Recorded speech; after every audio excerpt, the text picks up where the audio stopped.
오늘은 홍루몽 완전 정복 14번째 이야기로 대관원의 풍파입니다. 모든 일에는 시작과 끝이 있는 법으로 인간사란 항상 좋을 수도 항상 나쁠 수도 없는데 장안 제1의 영국부에 이런 풍파가 몰아닥칠 줄은 몰랐을 것입니다. 무너지면 한꺼번에 무너진다는 말이 있듯 모래로 쌓은 성처럼 자신의 집안은 몰락하고 있었는데 장차 집안의 기둥이 될 보옥이 식음을 전폐하고 누워있으니 온 집안에 아문이 깔렸습니다. 의원이라는 의원은 다 다녀갔지만 보옥의 병을 어떤 의원도 진단을 하지 못했는데 벼로가 지암이라는 의원의 진단에 따르면 슬픔과 기쁨이 갑자기 찾아와 조화를 잃어 정기를 잃었다는 것입니다. 따라서 외상과 내상을 함께 다스리는 처방을 해야 한다고 했는데 약의 효험 덕분인지 보옥은 조금 정신을 차리고는 스빈에게 대옥 누이는 어디 있냐고 찾았습니다. 스빈은 차마 대옥이 죽었다는 말은 못하고 병이 나서 누워있다고 했는데 보옥은 문병을 가야 한다며 자리를 박차고 일어나다가 푹 꼬꾸라졌습니다. 이때 보차가 들어와 보옥에게 보옥이 정신없이 누워있는 동안에 대옥이 세상을 떠났다고 사실을 알리자 보옥은 자리에서 벌떡 일어나며 놀랐습니다. 보옥은 침대에 엎드려 얼굴을 파묻고 울다가 실신을 했는데 캄캄한 어둠 속에서 그림자가 하나 나타나자 보옥이 그를 잡고 물었습니다. 여기가 어디요? 여기는 음사명도라는 저승이다. 넌 아직 세상에 수명이 남았는데 왜 온 거냐? 저는 친한 사람이 죽었다는 말을 듣고 영혼이나마 만나보려고 왔습니다만 길을 잃어서 헤매고 있습니다. 친한 사람이 대체 누구냐? 고소 태생 임대옥이라는 여자입니다. 임대옥은 살아서는 인간과 다르고 죽어서는 귀신과 다른 존재. 다시 말하자면 혼백이 없는 존재인데 어디 가면 만날까 보냐? 보통 사람의 혼백은 모이면 형상을 이루고 흩어지면 기가 된다. 생전에도 혼백이 한번 흩어지면 찾기 어려운데 더구나 저승으로 온 임대옥의 혼백을 어디서 찾을 수 있겠느냐? 어서 돌아가라. 죽으면 혼백이 흩어진다고 하면서 이곳 저승은 왜 있는 것입니까? 이런 맹랑한 놈을 보겠나? 저승이란 있다면 있고 없다면 없는 곳이다. 세속에서 생사설에 사로잡혀 말하기 때문에 그렇게 된 것이다. 그런데 임대옥으로 말하자면 이미 태어환경으로 갔으니 이를 어쩐다. 내가 만약 임대옥을 만나고자 한다면 현세에서 공덕을 많이 쌓아야 한다. 이어서 보옥은 그림자로부터 일장연설을 들었는데 스스로 목숨을 끊거나 공부를 게을리한다거나 행실이 방정치 못하는 등 남은 생을 허랑방탕하게 보내면 임대옥을 절대 만날 수 없을 것이라고 했습니다. 훈계를 마친 그림자는 소매 속에서 구슬을 하나 꺼내서 보옥에게 집어던졌는데 구슬을 정통으로 맞은 보옥은 집으로 되돌아가려고 했지만 어디가 어딘지 분간을 할 수 없었습니다. 어둠 속을 허우적거리다 가까스로 눈을 떠보니 조모를 비롯한 모친 보차 스빈 등이 시야에 어른거리기 시작했고 자기가 병상에 누워있는 것을 발견했습니다. 보차는 대옥의 죽음을 알림으로써 보옥의 건강이 하루라도 더 빨리 회복되리라 믿어 어른들에게 상의도 하지 않고 대옥의 죽음을 알렸던 것이었습니다. 이제 보옥은 자기 남편으로 남편의 일은 아내가 책임져야 되기 때문에 진실을 밝혀 쓸데없는 사사망념에서 벗어나게 해야 한다는 게 보차의 지론이었습니다. 그 덕분인지 보옥의 병세는 날로 좋아져 갔는데 보옥에게는 그림자가 말한 대로 저 세상에서 대옥을 만나자면 허랑방탕하게 살아서는 안 된다는 믿음뿐이었습니다. 이런 보옥의 변화를 보고 가장 기뻐하는 사람은 스빈이었는데 과거 준비를 해야 된다는 보차의 말에 보옥은 열심히 책을 읽고 건강도 챙겼는데 모두들 보차의 내조 덕분이라고 했습니다. 보차는 결혼 첫날부터 버림을 받았지만 그 원망을 버리고 성심껏 남편을 돌보려고 했었는데 그런 보차를 보고 스빈도 아내감으로는 대옥이보다 보차가 더 낫다고 생각할 정도였습니다. 그러나 보옥은 멍청하게 먼 곳을 바라보는 일이 잦아졌고 한 번 읽었던 글도 잘 기억할 수 없을 때가 많아 스빈이 자꾸 기억을 환기시켜줘야 했습니다.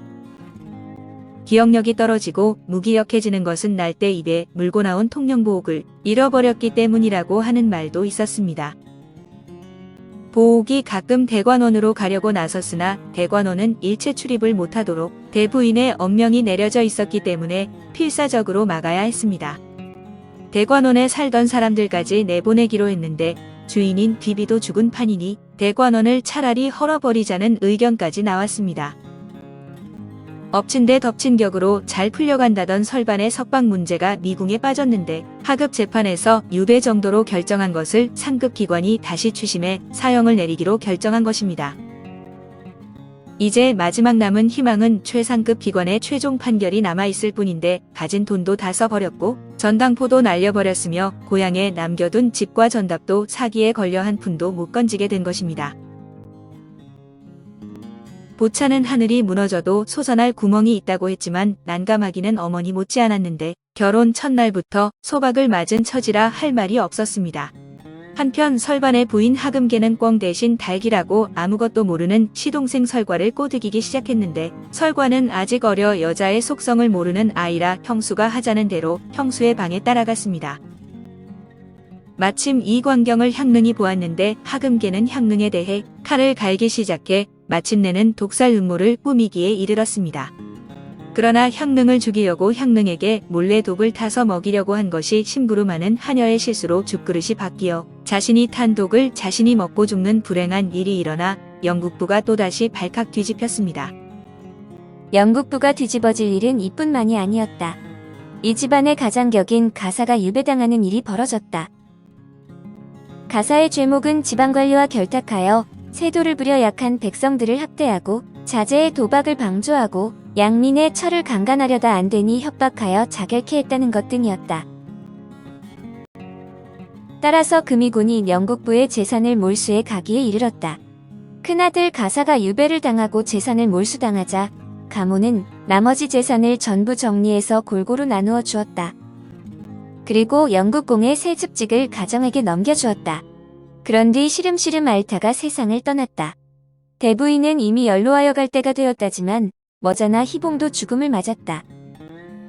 희봉의 죽음은 그간 못된 짓을 한 죄값으로 억울한 홀령들한테 시달려 죽었다.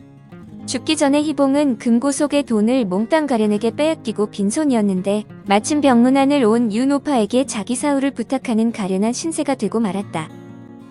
영국부의 몰락은 여기서 그치는 것이 아니라서 대관원 안에 있던 농취한 묘욱에게도 불운이 닥쳤는데 그녀도 역시 여자라 정에 약했던 벌을 받았다고들 했습니다. 보옥은 자기가 알고 지내던 수많은 주변 인물들이 병들어 신음하고 죽고 떠나고 괴로워하는 것을 지켜보며 점점 이 세상에 대한 흥미를 잃어갔습니다. 이 와중에서도 탐춘만은 멀리 강남으로 시집을 가서 이런저런 풍파를 벗어났는데 먼 낯선 곳으로 떠나갔지만 영국부의 영욕을 못 보는 곳으로 갔으니 다행이라면 다행이었습니다. 일시에 몰아닥친 일련의 사건들 때문에 보옥은 정신을 차릴 수가 없었는데 하나밖에 안 남은 석춘이가 중이 되어 출가하겠다고 떼를 쓰는 바람에 세상이 아주 싫어졌습니다. 이제 대관원에 피었던 꽃들은 다 지고 말았어. 보옥이 혼잣말처럼 중얼거리더니 실신해버렸다. 보옥이 정신을 잃고 쓰러진 일은 이미 한두 번이 아니라 크게 당황할 일은 아니었지만 수비는 왕씨 부인에게로 달려가 보옥의 실신을 알렸다. 보옥의 실신 상태는 몇 날 며칠이 지나도 차도가 보이지 않았다. 온 집안이 또 시리에 빠졌다. 사내 놈이 어째 저 모양이냐? 장가를 가도 사내 구실을 못하는 아들을 두고 가정은 짜증이 났지만 이제 그 전처럼 큰 소리를 치거나 역정을 내지는 않았다. 그도 그럴 것이 그 전처럼 약을 다려 먹인다. 용한 의원을 부른다. 온갖 노력을 할 수도 없는 형편이었기 때문에 그저 조용히 기다리는 수밖에 별도리가 없었다. 하루는 하인이 들어와 어떤 중이 찾아와 통령보옥을 갖고 왔으니 현상금을 내놓으라고 한다는데 옛날 걸었던 막대한 현상금이 없는 가정이 통령보옥이 이제 필요 없으니 돌려보내라고 일렀습니다. 그러나 그중은 막무가내로 버티고 있었는데 통령보옥만 있으면 보옥의 병을 낫게 할 수 있으니 어서 돈을 가져와서 보옥을 가져가라고 했습니다. 하인이 전하는 말에 귀가 번쩍 열렸다. 스님을 이리 모셔라. 가정의 말에 왕씨 부인이 말렸다. 여보, 우리가 그만한 돈이 어디 있어 그걸 사려고 해요? 아무리 돈이 없어도 아들은 살려놓고 봐야 할 게 아니냐는 것이 가정의 생각이었다. 하인이 다시 와서 아뢰었다. 들어올 필요는 없고 돈만 주면 보옥을 주고 떠나겠다고 합니다. 하는 수 없이 가정이 밖으로 나가중을 붙들고 사정 이야기를 했다. 그러면 하는 수 없군요. 그냥 떠나려는 중을 가정이 사정사정해서 붙들고 안으로 들어왔다. 통령보옥에 그런 영험한 효험이 있다면 한번 시험이나 해보고 싶은 것이 아비된 자의 욕심이다. 병만 고쳐준다면 돈은 드리겠소. 좋소. 그렇담 우선 병부터 고쳐드리겠습니다. 중은 호탕하게 웃으며 보옥의 귀에 대고 소리를 질러댔다. 보옥, 당신의 보옥이 돌아왔소이다. 그 순간 보옥은 눈을 번쩍 떴다. 내 옥이 어디 났어요? 중이 가졌던 옥을 보옥에게 쥐어주었다. 보옥이 옥을 받아들고 자세히 보더니 아, 오랜만에 내 옥을 찾았다. 하며 감격했다. 가정은 죽어가는 자식을 살려줘 정말 감사하다며 넙죽절을 했지만 옥값을 치를 걱정이 태산 같았는데 왕씨 부인이 갖고 있는 폐물을 다 팔면 될 거라고 하자 보옥이 웃으며 그런 걱정은 말라고 했습니다. 아마 그 대사님은 돈을 받으러 온 게 아닐 것이니 대접이나 잘하면 다음 일은 자기가 알아서 처리하겠다고 하면서 죽과 밥을 먹고는 기운을 차렸습니다. 이때 사월이 옥을 찾았어. 그 전과 똑같은 옥이야. 옥을 깨뜨려 버리지 않은 게 정말 다행이야. 라고 소리치자 보옥이 갑자기 태도를 바꿔 옥을 던져버리고는 죽은 듯이 꼼짝하지 않았습니다. 다시 까무러친 보옥을 두고 한바탕 소동이 났는데 중을 불러오라는 소리와 의원을 부르라는 소리가 여기저기로 날아다녔습니다. 보옥은 이때 영혼이 육신을 벗어나 어딘가로 가고 있었다. 보옥의 영혼은 방을 나가 사랑방으로 건너갔다. 옥을 가지고 온 중에게 공손히 절을 하고 그가 이끄는 대로 순순히 따라갔다. 마치 바람에 날리는 나뭇잎처럼 가볍게 공중에 떠서 가다가 어느 한적한 벌판 같은 곳에 내렸다. 저만큼 페루가 높이 솟아 있었다. 여기가 어디냐고 물으려 할 때 한 여자가 보였다. 이런 곳에 웬 미인이 있을까 하고 생각하는데 문득 그 여인이 우이저 같다는 생각이 들었다. 우이저의 영혼일까? 왜 이런 데서 나타나는가 하는 생각이 들었다. 페루로 들어가려다가 위를 문득 보니 지녀복지라는 현판이 붙어 있었다. 붉은 기둥 양옆에는 가짜가 가고 진짜가 오매 진짜가 가짜를 쫓고 없는 것은 본래 있는 것이요 있는 것도 없는 것이 아니다. 라는 알쏭달쏭한 대련이 적혀 있었다. 페루를 지나 국문을 들어서는데 문 위에 걸려있는 현판이 보였다. 복선어음이라 적혀 있었고 대련으로 이런 글이 쓰여져 있었다. 과거와 미래를 인간의 지혜로 타파한다고 믿지 마라. 원인과 결과는 친하던 사람도 서로 만날 수 없느니라. 보옥이 국문을 지나 안으로 들어서려니까 저쪽에서 원앙이 손짓을 하며 불렀다. 원앙이 있는 것을 보니 여기가 대관원이 아닌가 하는 생각이 들었다. 반가워서 쫓아가 말을 걸려고 하니 원앙이 온데간데 없이 사라져버렸다. 또 하나의 문을 지나치려는데 문 위에 인각정치라고 쓰여있고 대련에는 기쁘고 슬픈 것이 모두 허황된 꿈, 욕심과 사랑은 모두 어리석은 짓이라고 적혀 있었다. 보옥은 문득 어렸을 때 한 번 이런 곳에 와본 기억이 나는 것 같아 안을 자세히 살펴봐야겠다는 생각이 들어 커다란 함을 하나 열어보았다. 그 안에 책이 몇 권 들어있었다. 책 한 권을 들어 살펴보니 금능 12차라고 쓰여 있었다. 책 표지는 희미해서 잘 보이지 않고 책장을 펼쳐보니 옥대 같은 것 위에 인자 같은 것이 보였는데 필시 임대옥의 운명인 것 같았습니다.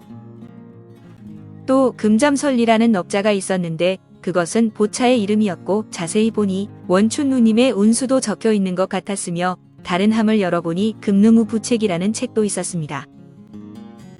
보옥은 이 모든 운명에 관한 책들을 본 것 같은 기억을 더듬으며 내용을 잊지 않고 기억해갈 작정으로 책장을 넘기며 외우려고 했는데 이때 원앙이 나타나서 손짓을 했습니다. 임대옥이 저기서 기다리고 있다는 소리에 정신이 번쩍 든 보옥이 원앙의 뒤를 따라가려고 방을 나와 정신없이 걸어가는데 어디선가 신비한 약초 냄새가 났습니다. 기와 요초가 만발한 가운데 푸른 풀포기가 유난스럽게 눈이 들어왔는데 어떤 놈이 선초를 훔쳐가려고 하느냐는 소리에 놀라 돌아보니 선녀가 눈앞에 서 있었습니다. 임대옥이 여기에 있다고 해서 왔다는 보옥에게 선녀는 속세 인간이 올 곳이 아니니 어서 가라고 했는데 보옥은 화신을 만난 김에 다른 꽃에 대해서도 알고 싶어 물었습니다. 선녀님께서 이 강주초를 보호하신다니 꽃마다 보호신이 있다는 이야기인가요? 그러면 부용화를 맡으신 분은 어느 선녀님이신가요? 별것도 다 궁금한 모양이군. 소상비자라면 내가 알겠기에. 소장비자요? 소상비자라면 대옥의 시호가 아닌가? 그래요? 소장비자는 제 고종사촌 누이예요. 보옥이 선녀를 붙잡고 늘어졌다. 그 소상비자는 지금 어디 있지요? 한번 만나게 해주세요. 한 번만이라도 제발. 바보 같은 소리 작작해라.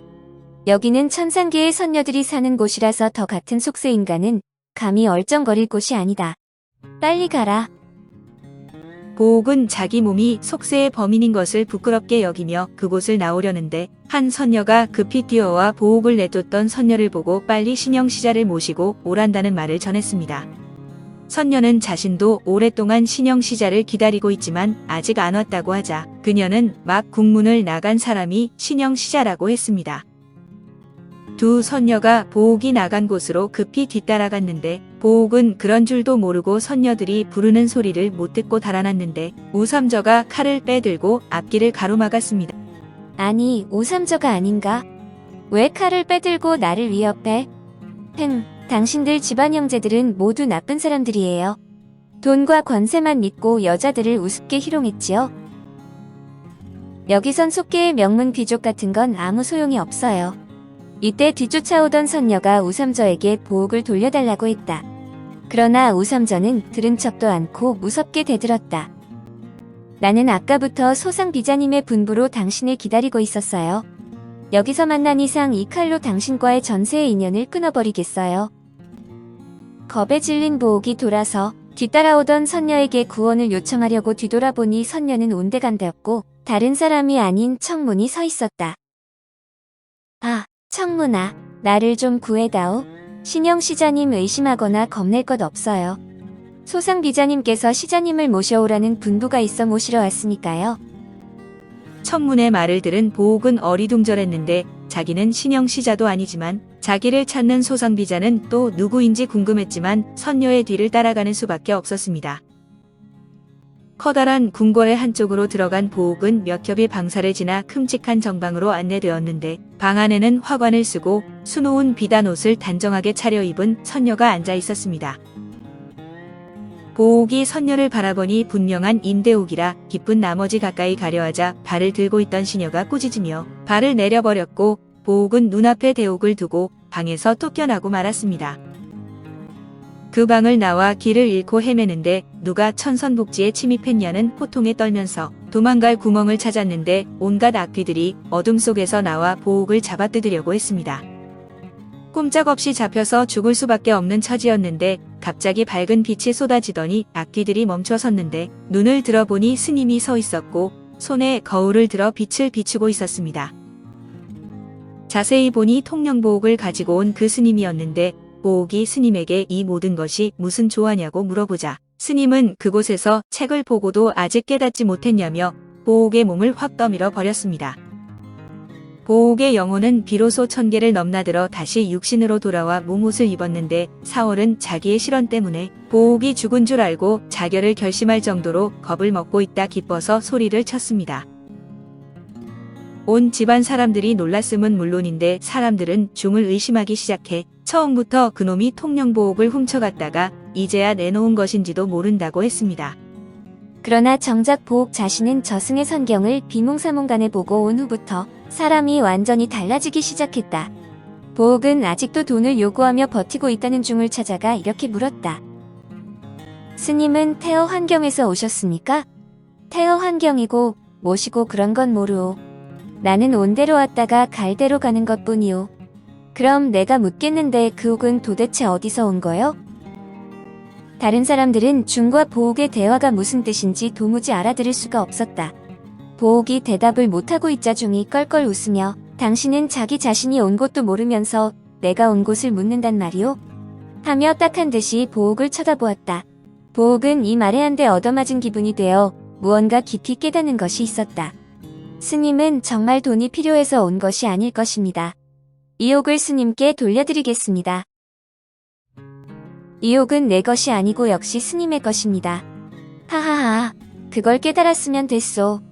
옥은 내가 갖는 게 순리지. 중은 옥을 받아 쥐고는 호련히 사라졌다. 이 광경을 지켜본 배영이 보옥이 옥을 중에게 주어버렸다고 하자 온 집안이 소란해졌는데 보옥은 태연스럽게 그 옥은 더 이상 필요 없고 옥이 없다고 아프거나 하지 않을 테니 걱정 말라고 했습니다. 보옥의 병은 씻은 듯이 나았는데 보옥의 병이 낫고 집안이 좀 안정되자 가정은 감회장에 놓았던 강호와 대옥의 시신을 고향 금능 땅에 안장하기 위해 먼 길을 떠났습니다. 문구 행렬이 떠나기에 앞서 노제를 지냈는데 보옥은 그 자리에 나와서도 울지 않았는데 보옥의 이런 모습을 본 자견은 죽고 싶다는 생각을 하면서 더욱 애통하게 울었습니다. 대옥을 정말로 사랑했던가 하는 의문이 들면서 보옥이 너무나 뻔뻔스러운 것 같아 쳐다보기도 싫을 지경이었으나 보옥은 태호원경을 다녀온 이후로 그 예전의 보옥이 아니었습니다. 집안에 남자라곤 없는 영국부에서 가환이 왕인 셈이다. 보옥은 방 안에만 틀어박혀 과거 공부에 열심히 있으나만 한 존재였으므로 모두 가환이 제 세상이었다. 가환은 희봉의 딸 교절을 팔아먹을 궁리를 했다. 자고로 인신매매처럼 손쉬운 돈벌이가 없기 때문이다. 가환은 교절을 좋은 곳으로 시집 보내준다고 속여 감쪽같이 팔아넘길 기략을 짰다. 그러나 교저의 장례를 부탁받은 윤오파가 이 낌새를 알아차리고 교절을 구하여 무사할 수 있었다. 영국부가 지금은 비록 망했다 하더라도 워낙 거대한 가문이었으므로 그 잔영 또한 길었다.